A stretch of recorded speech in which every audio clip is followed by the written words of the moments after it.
vaccines in order to be fully compliant between maternity and 18 years.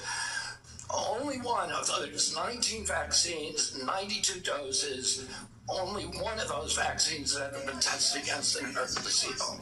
And what we're doing now is any new vaccine that before it's approved and licensed will have to demonstrate safety against the inert placebo. And we're going to go back and do observational studies on the existing vaccines to see if they're linked to any of these chronic disease epidemics so that people can understand the risk profile of those products and make good assessments for their own health. So in 2 weeks, vaccine experts at the CDC are going to meet to discuss childhood vaccine recommendations. Parents and physicians depend upon this guidance to make decisions and to keep kids safe. And as I said, I support vaccines. I've been hearing from many of my medical colleagues, people I've known from medical school, residency, and when I practiced medicine in Wyoming, and there are real concerns that safe, proven vaccines like measles, like hepatitis B, and others could be in jeopardy. And that would put Americans at risk and reverse decades of progress.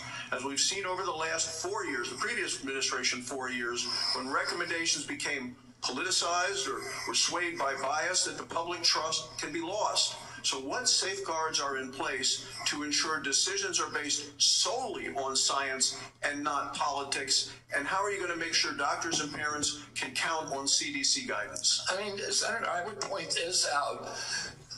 Right now, there's only 10% of children are complying with the CDC's recommendation on COVID boosters. Only 15% of healthcare workers.